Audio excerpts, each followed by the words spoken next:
According to Researcher and Analyst at Ark Invest, the 2021 statistics on electrified cars estimate is more than many people thought. So now, let's look at why that could be the case and where we believe the industry is headed. Electric vehicles are rapidly approaching sticker price parity with gasoline-powered vehicles. The upfront cost and range concerns are two major impediments for individuals buying an EV right now. However, as technology advances, costs are reducing and ranges are increasing and charging times are lowering.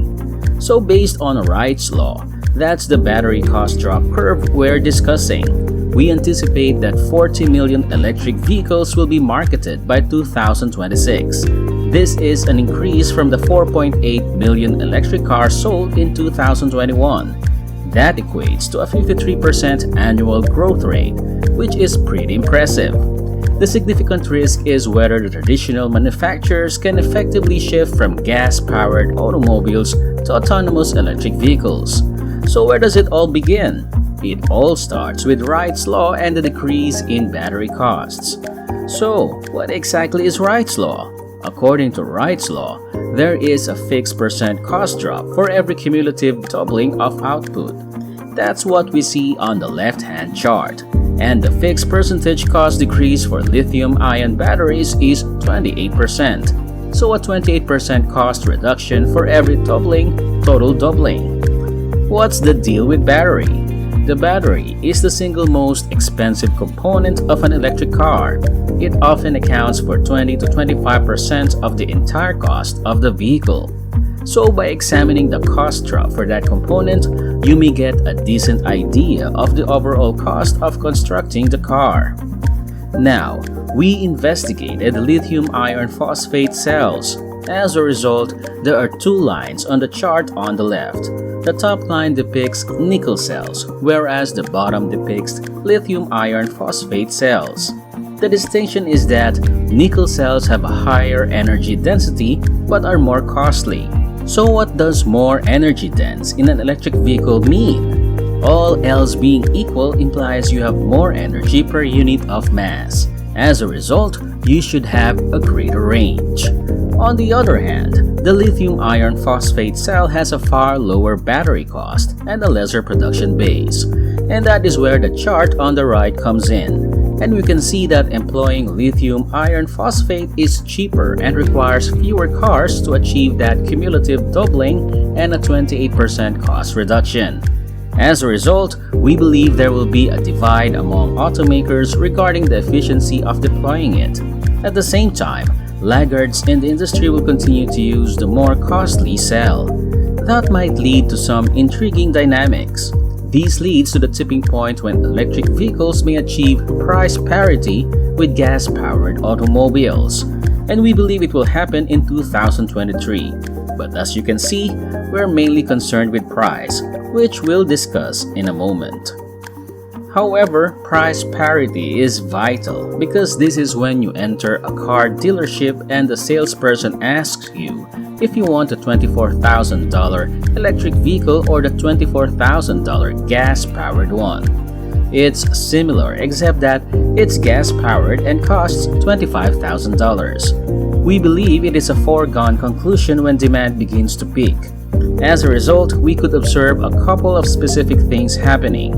First, demand for electric vehicles is already surpassing supply. Second, you may require competition to bring down these expenses or the price. As a result, people are competing, and the customer benefits from this aspect. What we're seeing is that conventional automakers are falling behind when it comes to this transformation. There's a discussion of subsidies coming in.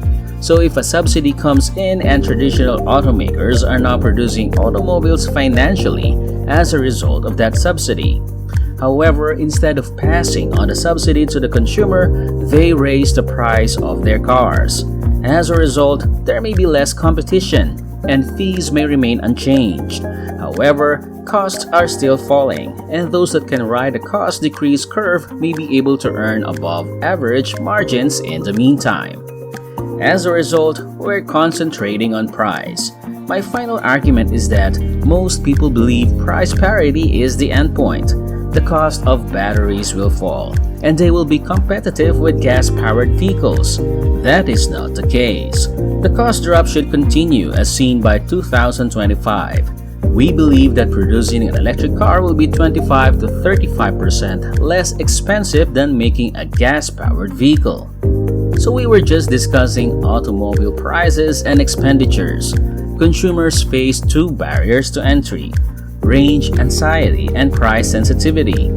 In this case, Wright's law also forecasts changes in electric car charging rates.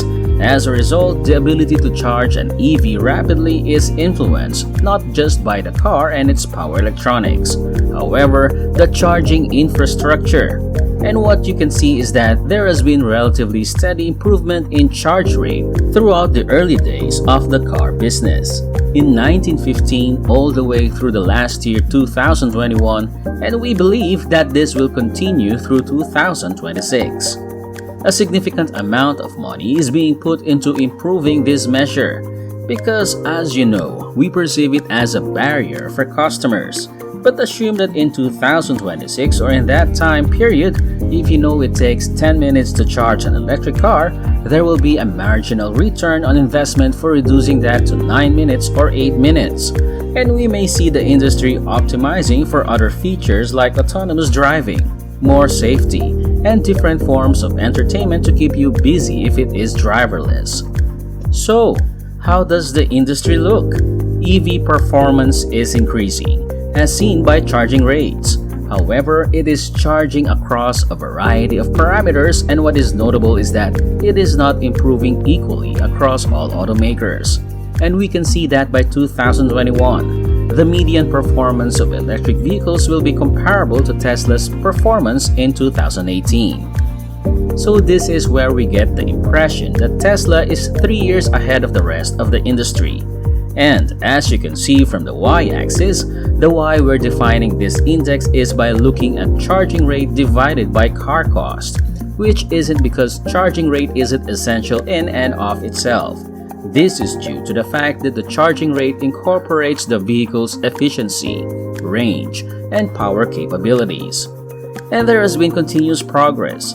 And if you look to the right, we can see that these trends should continue, and we anticipate an 8-fold improvement in electric vehicle performance over the next 5 years. And how does this performance appear on stage? This index returns to the manner we were just discussing it. It might be faster charging, a less expensive vehicle, or fantastic performance for some.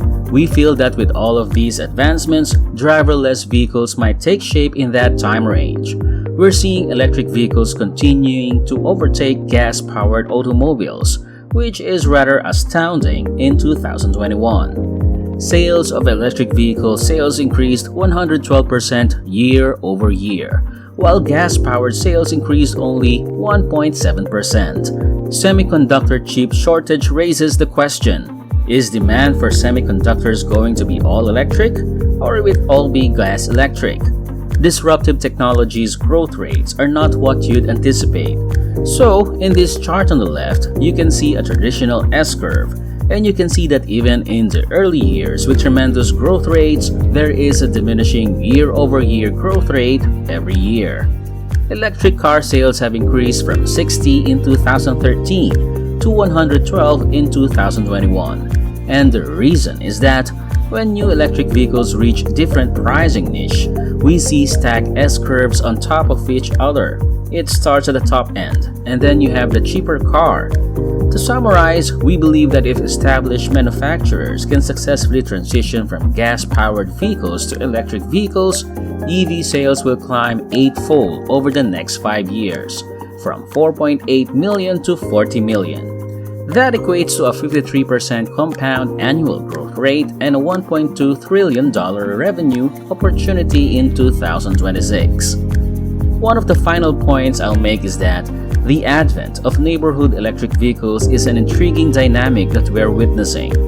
As a result, they are automobiles that are not intended for highway use. They're cheap, and they're ramping up very fast. In China, for example, a tiny EV has increased its market share of battery electric vehicles from 5% to 9% in the last year. And We believe that this will continue to grow and might account for a sizable portion of the 40 million units. And that's it. And if you are new to this channel, please subscribe for more upcoming videos like this. Thank you for watching.